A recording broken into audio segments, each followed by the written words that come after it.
Bismillahirrahmanirrahim. Assalamualaikum warahmatullahi taala wabarakatuh. Tuan-tuan dan puan-puan yang saya hormati sekalian, apa khabar semua? Sehat? Saya Masa Bayu. Untuk sekian kalinya, hari ini saya akan menyambung topik yang ketujuh ataupun episod yang ketujuh dalam topik bilakah kemunculan Imam Mahdi. Jadi hari ini tuan-tuan dan puan-puan sekalian, saya akan merumuskan semua topik-topik yang telah pun saya ataupun episod-episod yang telah pun saya bentangkan daripada hari yang pertama, dan hari ini merupakan hari yang ketujuh. Jadi saya akan mengambil kesempatan untuk hari ini merungkai ataupun merumuskan ke semua perkara-perkara yang telah pun saya bentangkan kepada tuan-tuan dan puan-puan, daripada persoalan-persoalan pertama sehinggalah persoalan semalam yang berkait tentang halangan-halangan yang akan dihadapi oleh kita sebagai manusia di atas muka bumi. Sebenarnya kita mengambil topik ataupun tajuk yang berkait dengan Imam Mahdi itulah sebagai cerminan, kerana dengan adanya cerminan itu baru kita akan dapat melihat diri kita. Dengan adanya cermin barulah kita dapat melihat wajah kita yang sebenar-benarnya. Sebagaimana yang telah saya katakan semalam, bukan Imam Mahdi yang memerlukan kita, kita yang memerlukan Imam Mahdi. Soal sama ada kita akan dapat bersama dengan beliau ataupun kita akan menjadi pembantu beliau secara rasminya, itu adalah sebagai satu impian yang tidak ada salahnya, yang mana memang patut pun dan memang sebaik-baiknya pun kita mempunyai impian sedemikian. Kita kena ada impian untuk mendapatkan posisi kepada kebaikan, dan kita jauhkanlah daripada situasi di mana kita didorong kepada kebinasaan. Apa yang dapat saya nyatakan di sini tuan-tuan dan puan-puan, sebagaimana biasa dan sebagaimana selalu yang saya lakukan, saya sentiasa akan mengajak tuan-tuan dan puan-puan sekalian untuk sama-sama lagi kembalikan diri kita kepada realiti. Kembalikan lagi lah semula diri kita daripada hidup yang penuh dengan fantasi, penuh dengan kegilaan-kegilaan yang tidak ada hujung pangkalnya, kepada menjadi manusia yang waras, manusia yang sentiasa berpaksikan kepada Al-Quran dan Sunnah Nabi, yang sentiasa sahaja melihat kebaikan-kebaikan yang ada di sekeliling kita, yang tidak meletakkan hukuman kepada perkara-perkara yang kita tidak tahu, yang kita tidak mengetahui, yang kita tidak sedar. Kerana itulah tuan-tuan dan puan-puan, Allah utuskan junjungan besar kita Nabi Muhammad SAW ke atas muka bumi untuk menuntun kita kepada perkara-perkara yang baik dan untuk memberikan kita tauladan, jangan kita melakukan perkara-perkara yang buruk. Belajar itu bukanlah suatu proses yang menjadi pilihan. Belajar itu adalah proses wajib kepada kita tuan-tuan dan puan-puan. Selagi kita berusia, selagi kita mempunyai nafas, maka selagi itu kita tidak akan berhenti daripada belajar. Apa juga yang kita tempuh, itu adalah pelajaran bagi kita. Apa juga yang kita lalui, apa juga ujian-ujian yang kita hadapi, itu adalah satu proses pembelajaran daripada Allah Subhanahu Wa Taala kepada kita. Tuan-tuan dan puan-puan yang saya hormati sekalian, di saat kisah apabila saya sampaikan kepada tuan-tuan dan puan-puan, saya akan sentiasa merujuk dan sentiasa memastikan bahawa ianya mempunyai sumber yang jelas, sumber yang khusus, yakni daripada Al-Quran, daripada cahaya Allah Subhanahu Wa Taala. Jadi hari ini saya ingin menyentuh sedikit dari aspek keilmuan yang masih lagi menjadi sebagai suatu persoalan-persoalan yang tidak putus kunjung daripada berbagai-bagai pihak, kerana kita masih memiliki suatu proses yang diselimuti dengan kebiasaan, sukar untuk kita merubah diri, sukar untuk kita keluar daripada proses keilmuan yang telah membaluti diri kita selama ini. Saya sebagaimana biasa tidak akan menolak sesiapa sekalipun atas aspek perbezaan. Saya tidak akan menolak sesiapa sekalipun atas dasar-dasar yang mana mereka miliki itu tidak sama dengan apa yang saya fahami. Tetapi saya juga tidak akan memaksa sesiapa sekalipun untuk mengikuti ataupun menerima apa yang saya sampaikan. Maka saya berlapang dada untuk menyampaikan kepada tuan-tuan dan puan-puan dari segi aspek keilmuan. Keilmuan yang sentiasa saya pegang, yang sentiasa saya perhatikan, yang sentiasa saya laksanakan atas diri saya terlebih dahulu. Maka saya tahu sukar untuk merubah diri kita kepada sesuatu yang keluar daripada kebiasaan. Sangat sukar untuk kita berada dalam masyarakat yang melihat sesuatu yang baru yang berlainan itu sebagai sesuatu yang tidak benar bagi mereka. Saya sedar kerana itulah perjalanan keilmuan yang telah pun berlangsung begitu lama dalam usia saya. Maka hari ini saya nak merumuskan tentang aspek keilmuan, aspek apa yang saya sampaikan kepada tuan-tuan dan puan-puan daripada episod yang pertama tentang kemunculan Imam Mahdi. Muncul atau tidak munculnya Imam Mahdi itu, tuan-tuan dan puan-puan, itu adalah urusan Allah Subhanahu Wa Taala yang tidak mampu kita nafikan atas apa juga keadaan. Bukan soal kitalah orang yang dapat menemui Imam Mahdi. Bukan soal kitalah orang yang berada di hadapan Imam Mahdi. Bukan soal sama ada kitalah orang yang mempunyai ilmu yang sangat besar mengetahui tentang Imam Mahdi. Kerana apa yang paling penting, tuan-tuan dan puan-puan, adalah apa yang kita miliki. Ilmu yang kita miliki itu adakah memberi manfaat bagi diri kita? Adakah ilmu yang kita miliki itu telah pun memberikan kita satu jawapan kepada perjalanan hidup kita di atas muka bumi? Maka kemunculan Imam Mahdi, kisah-kisah Imam Mahdi itu adalah sebagai satu tuntunan untuk kita menilai diri kita sebenar-benarnya. Maka di sini, tuan-tuan dan puan-puan, ingatlah kepada kisah Nabi Allah Musa. Apabila Nabi Allah Musa ditegur oleh Allah Subhanahu Wa Taala, pada saat itu beliau menyatakan dan merasakan diri inilah yang paling tahu, yang mengetahui banyak perkara di atas muka bumi. Pada saat itu beliaulah seorang rasul yang memiliki kelebihan, yang memiliki perkara yang membezakan beliau daripada orang-orang awam. Maka sebagaimana kisah di dalam Al-Quran, beliau ditegur oleh Allah, diberitahu oleh Allah, ada manusia yang lebih pandai daripada beliau. Lalu beliau terus berjalan dan terus berjalan sehingga bertemu dengan seseorang, dan orang itu telah pun memberikan tunjuk ajar kepada Nabi Musa alaihi salam tanpa berkata-kata pada peringkat awalnya. Dengan 3 ujian yang telah diberikan, 3 perkara yang telah dilakukan oleh manusia tersebut, Nabi Musa telah pun gagal dalam ujian-ujian yang diberikan. Nabi Allah Musa telah pun gagal dalam saat beliau adalah seorang rasul.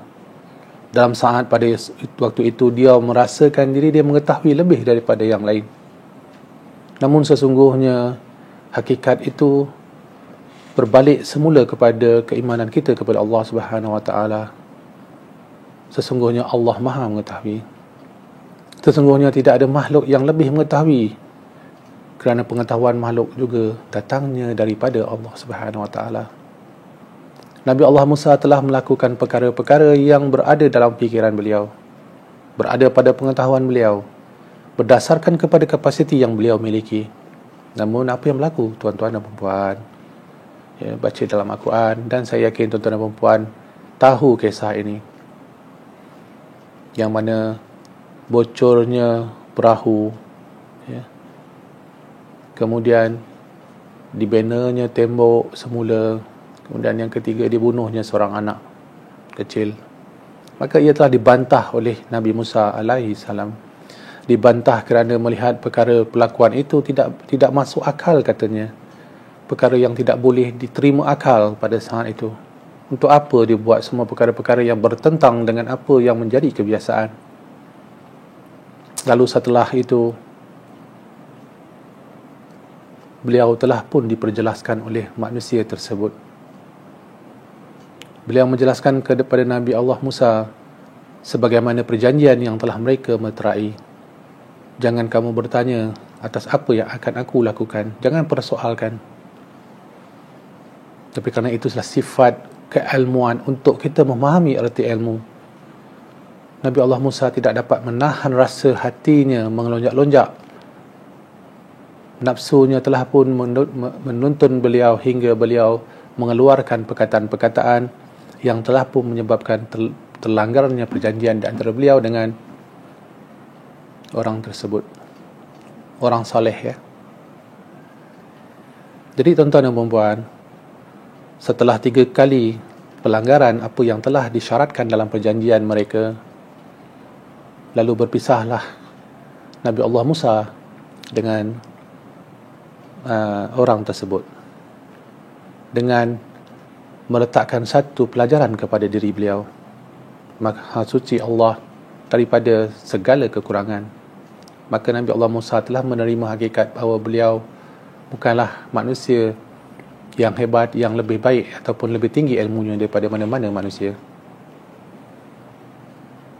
Walaupun beliau adalah seorang rasul yang bercakap langsung dengan Allah Subhanahu Wa Taala, namun di saat Allah ingin menyatakan bahawa keilmuan itu adalah sesuatu milik Allah yang tidak boleh dipertikaikan, maka dengan 3 perkara akhirnya Nabi Allah Musa ditegur oleh seorang biasa, kerana tidak disebut pun rasul ya di dalam tu, dia hanya sebut orang alim ya, orang biasa, orang pandai.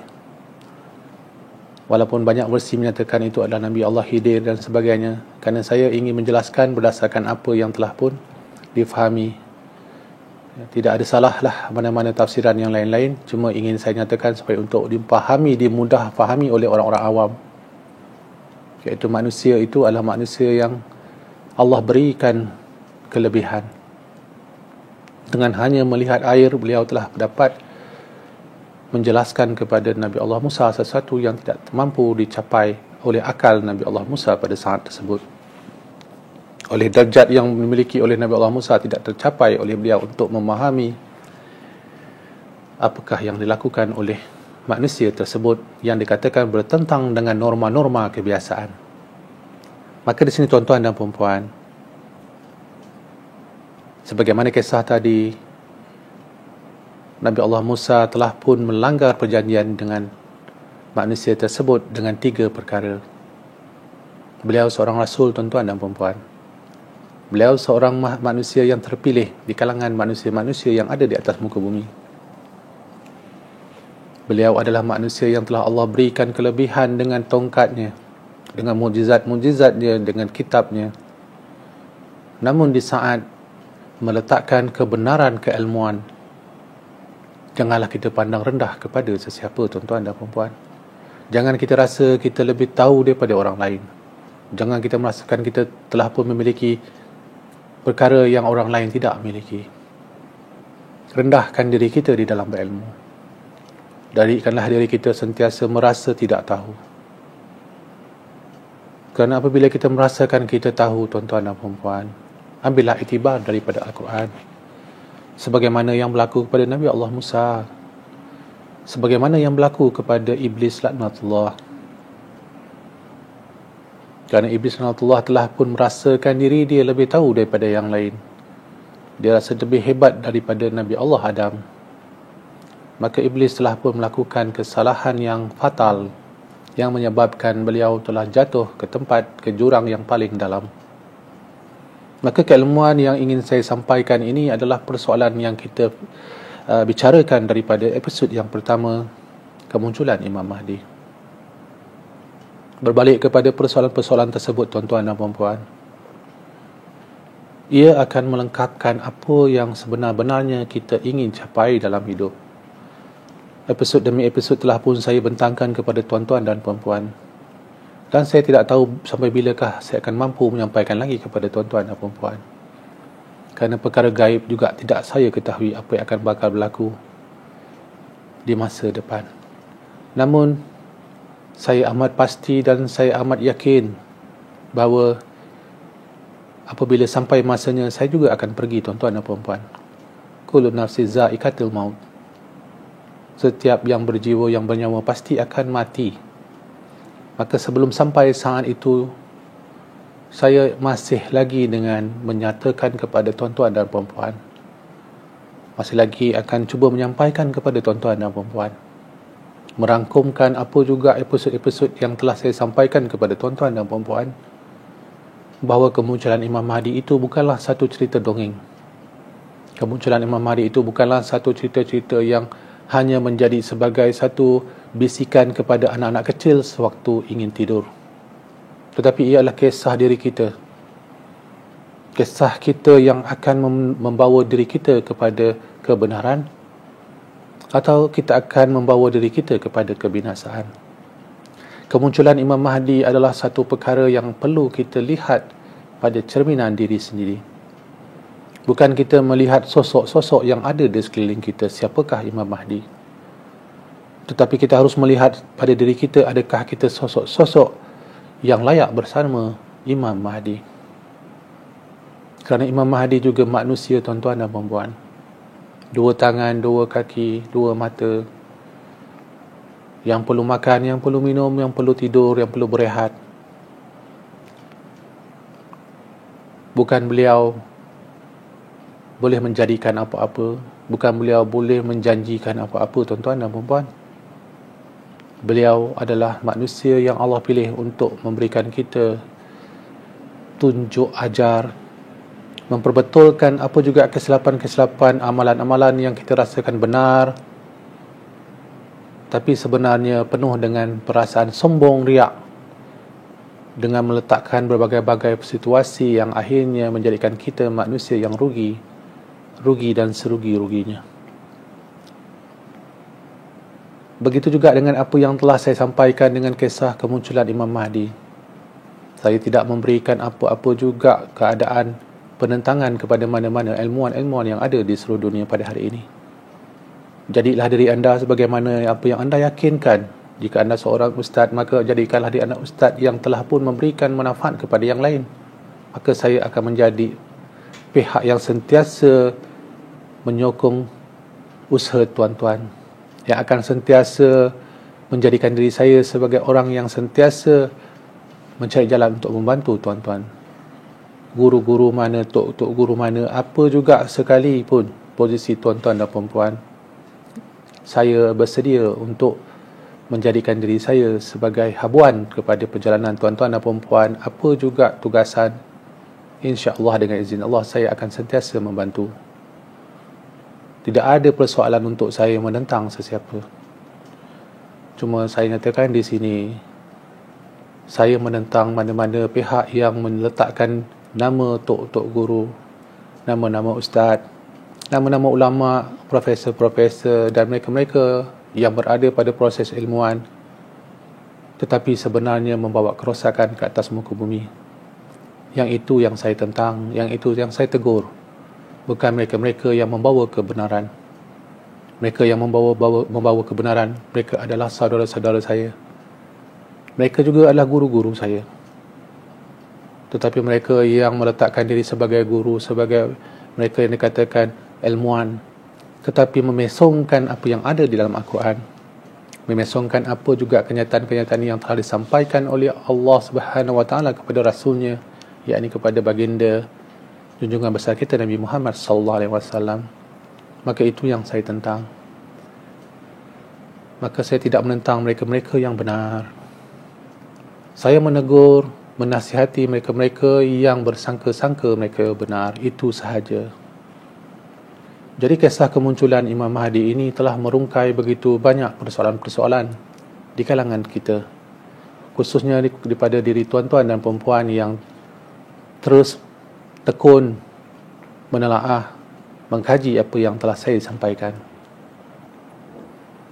Saya merasa sangat-sangat berbesar hati dan terharu dengan begitu banyak mesej yang saya terima, dukungan-dukungan dan sokongan-sokongan daripada tuan-tuan dan perempuan sekalian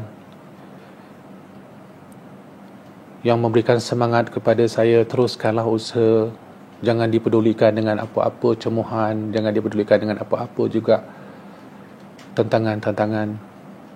Nasihat tuan-tuan dan perempuan saya terima. InsyaAllah masa Bayu tidak akan berhenti daripada berkata-kata, menyampaikan apa yang telah ada di dalam dada. Begitu juga kepada mereka-mereka yang telah pun memberikan teguran-teguran keras, yang telah pun memberikan begitu banyak perkara yang berupa ugutan-ugutan kepada saya. Saya ingin menyampaikan salam persaudaraan daripada Masa Bayu pada tuan-tuan dan puan-puan.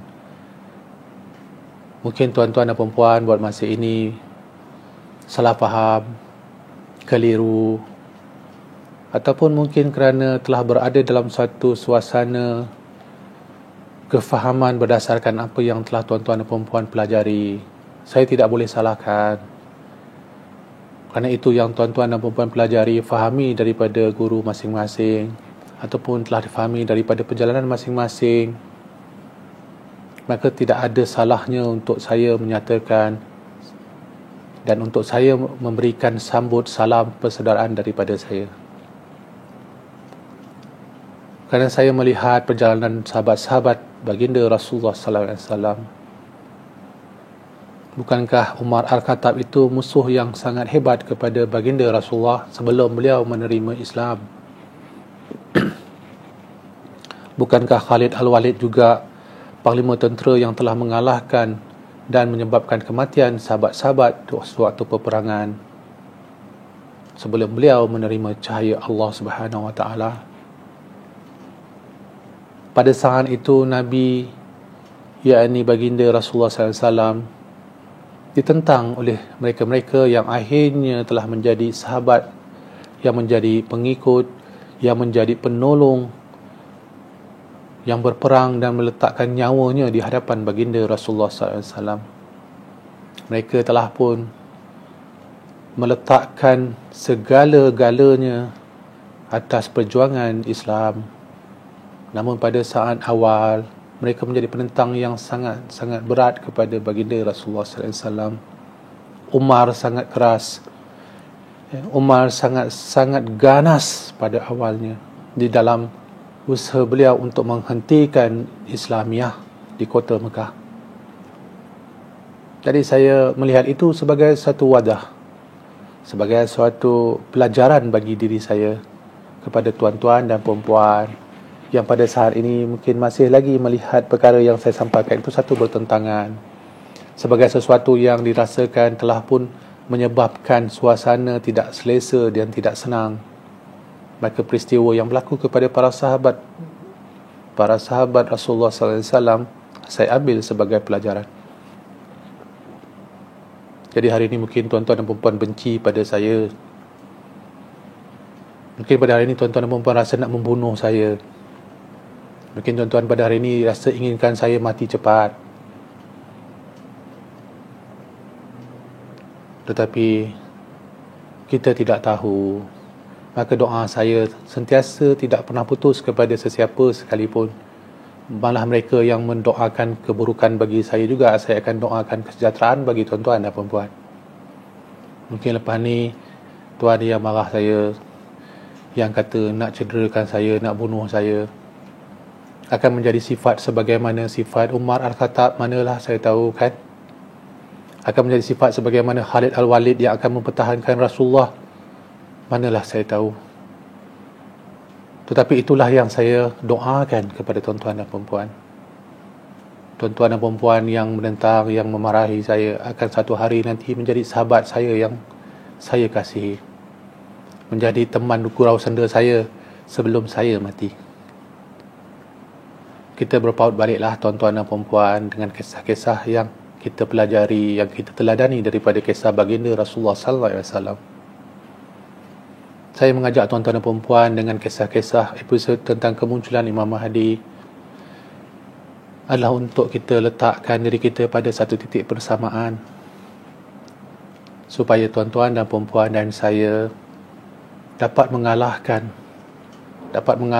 hasutan-hasutan daripada iblis laknatullah yang sentiasa ingin melihat anak cucu Adam sentiasa bertelagah.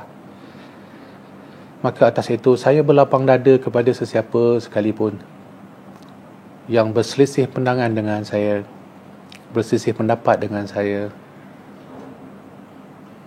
untuk saya nyatakan daripada diri saya sendiri, supaya tidak ada lagi tanggungan di masa depan. Sesungguhnya saya melihat tuan-tuan dan puan-puan mengambil iktibar daripada perjalanan Rasulullah SAW untuk menegakkan Islam. Maka saya, Masa Bayu, ingin menyampaikan sekali lagi buat kali yang ketiga rasanya salam persaudaraan daripada saya untuk mereka-mereka yang melihat saya sebagai satu musuh kepada tuan-tuan dan puan-puan, ingin mengulurkan tangan untuk menjadi saudara, untuk menjadi sahabat dunia dan akhirat.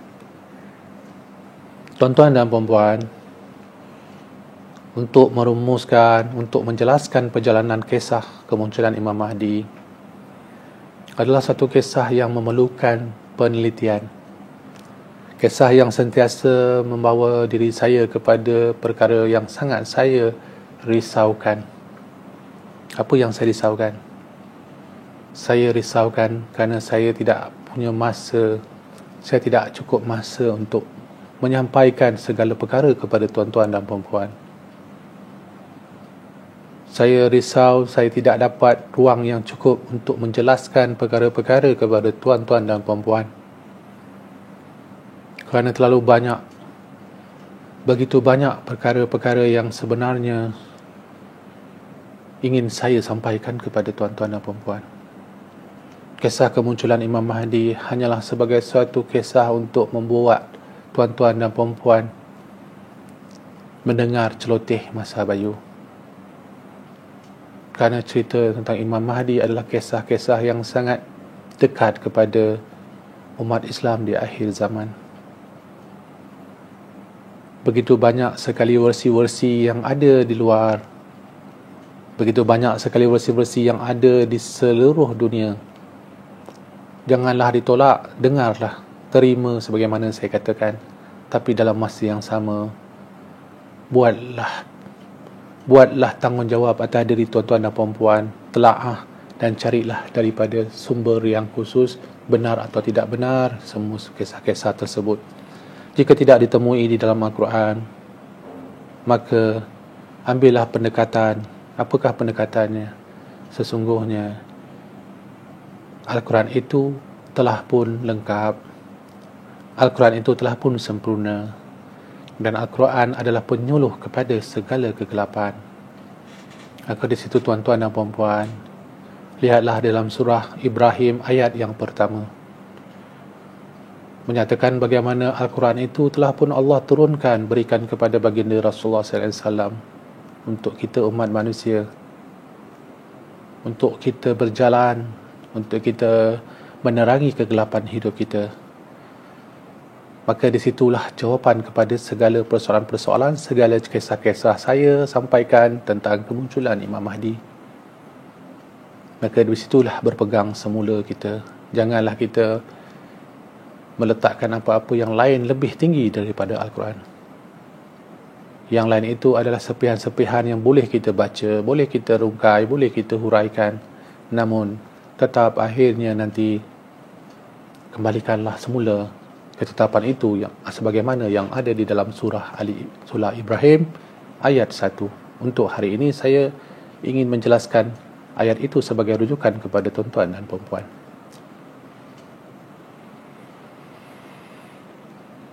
Tuan-tuan dan puan-puan, sekali lagi, kisah kemunculan Imam Mahdi adalah kisah yang penuh dengan persoalan, namun ia bukanlah misteri. Ia adalah suatu cerita yang jelas nyata. Kerana ada juga pihak-pihak yang menyatakan di dalam Al-Quran tidak ada cerita tentang Imam Mahdi. Ada, tuan-tuan dan puan-puan. Sesiapa juga yang menyatakan tidak ada cerita tentang Imam Mahdi di dalam Al-Quran, saya mohon rujuk semulalah Al-Quran. Bacalah betul-betul. Lihatlah betul-betul. Jangan tutup mata hati itu daripada melihat kebenaran. Kemunculan Imam Mahdi adalah sesuatu yang benar dan tidak ada penambahan-penambahan daripada Allah Subhanahu Wa Taala, sesuatu yang baru. Cukup, sempurna, lengkap. Allah dah nyatakan lengkap. Allah dah terima Islam sebagai ad-din. Maka lengkaplah segala kisah-kisah tentang sebelum, tentang masa ini dan tentang masa depan. Tidak ada lagi perkara-perkara yang baru. Tuan-tuan dan puan-puan yang saya hormati sekalian, berbalik kepada perjalanan dan persoalan hari ini yang menyatakan tentang realiti demi realiti daripada kehidupan yang penuh fantasi. Saya ingin mengambil kesempatan yang ada pada saat ini, pada hari ini, sebagai episod yang terakhir menutup topik bilakah kemunculan Imam Mahdi, dengan menjelaskan kepada tuan-tuan dan puan-puan bagaimana saya melakukan huraian secara ringkas. Apa yang saya lakukan, tuan-tuan dan puan-puan? Bagaimana saya merungkai kisah-kisah yang tuan-tuan puan-puan perolehi daripada setiap episod itu adalah berbalik kepada persoalan yang ada di dalam akal dan apa yang ada di dalam hati saya. Daripada situ saya telah merujuk kepada dua perkara yang khusus, yakni saya merujuk kepada Al-Quran dan Sunnah, dan saya merujuk kepada apa yang ada di sekeliling saya. Yakni Al-Quran dan Sunnah itu menjadi sebagai satu formula, sebagai penyuluh. Maka di sekeliling saya itu masyarakat, dan sekeliling itu menjadi sebagai referensi, sebagai satu tebit layar, seumpama kalau menonton wayang, layarnya itu ada di sekeliling saya. Maka saya melihat sebegitu, tuan-tuan dan puan-puan, dan saya lalui perjalanan tersebut. Dan hari ini tuan-tuan dan puan-puan, saya telah pun melengkapkan kisah Imam Mahdi kepada tuan-tuan dan puan-puan. Saya telah pun menjelaskan daripada episod yang pertama tentang kemunculan Imam Mahdi sampai hari ini kepada tuan-tuan dan puan-puan. Dah tidak ada penambahan lagi dah. Dia tidak ada cerita baru lagi tentang kemunculan Imam Mahdi. Telah pun sempurnakan oleh saya dengan segala kefahaman yang saya miliki untuk tuan-tuan dan puan-puan mula mengkaji atas apa yang telah saya sampaikan. Dan juga telah saya keluarkan dan saya jelaskan dalam video-video yang lain-lain. Tak kurang daripada 100 video saya telah pun saya jelaskan tentang kisah-kisah yang boleh menjadi tauladan, menjadi manfaat jika tuan-tuan dan puan-puan mahu mengambil, meluangkan sedikit masa menonton dan mengkaji apa yang telah saya sampaikan. Maka hari ini tuan-tuan dan puan-puan, dah cukuplah ya tentang kisah Imam Mahdi. Lagipun dah tak lama lagi dah nak selesai PKP. Bila dah selesai PKP, masa bayu berjalan lagi. Jadi saya akan berjalan, saya akan meneruskan usaha saya. Kerana itulah masa bayu. Suka berjalan, travel, tengok negeri orang, tengok tempat orang, tengok segala masyarakat yang ada di sekeliling. Dan dalam masa yang sama, apa yang boleh saya bantu, di mana juga saya pergi, saya akan lakukan sesuatu untuk menjadikan ia sebagai satu peninggalan. Maka hari ini telah pun saya lengkapkan kisah Imam Mahdi. Mudah-mudahan tuan-tuan dan puan-puan telah pun mendapat sedikit sebanyak pencerahan-pencerahan daripada saya. Pencerahan-pencerahan yang dapat membuka sedikit sebanyak ruang kepada tuan-tuan dan puan-puan berfikir. Mula membuka helaian demi helaian diri masing-masing. Sebelum Allah Subhanahu Wa Taala memanggil kita pulang, tuan-tuan dan puan-puan. Sebelum Allah Subhanahu Wa Taala membuka pintu kepada kita untuk meninggalkan dunia yang sementara ini, tuan-tuan dan puan-puan. Jadi tuan-tuan dan puan-puan, inilah dia kisah, melengkapkan kisah akhir zaman berkaitan dengan Imam Mahdi. Maka selepas ini tuan-tuan dan puan-puan, dengan izin Allah Subhanahu Wa Taala yang memberikan saya kesihatan, sihat, tak sakit, insya-Allah, mudah-mudahan saya akan mula membuka episod yang baru untuk keseimbangan. Kalau sebelum ini saya banyak bercerita, membuka tentang ruang kisah Imam Mahdi, Siapakah Imam Mahdi? Apakah peranan Imam Mahdi? Apakah bangsa Imam Mahdi? Di manakah Imam Mahdi sebenarnya berada? Apakah perjuangan dia? Apakah sebenarnya ilmu yang dimiliki oleh Imam Mahdi? Bagaimana kredibiliti Imam Mahdi? Siapakah musuh Imam Mahdi? Dan kemudian saya jelaskan siapa pembantu Imam Mahdi, dan akhirnya saya telah melengkapkan dengan kemunculan Imam Mahdi. Semua ada, telah pun saya hujahkan, telah pun saya bentangkan dalam video-video saya yang sebelum-sebelum ini. Tuan-tuan dan puan-puan bolehlah ya, rujuk-rujuklah video-video yang lama. Masih banyak lagi masa boleh tuan-tuan dan puan-puan duduk di rumah tu, buka-bukalah video-video yang lama-lama dan lihatlah. Video-video yang lama banyak suara tak berapa kuat, tak berapa dengar. Sabar-sabarlah dengar. Sebab tu saya di luar negeri, saya membuat video-video tu tak cukup peralatan, nanti tak cukuplah kualiti dia.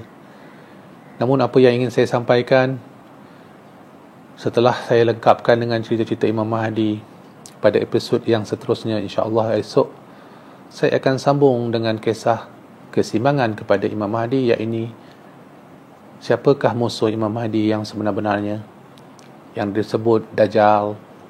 Siapakah Dajjal sebenarnya? Apakah cerita Dajjal sebenarnya? Bagaimana kisah Dajjal sebenarnya?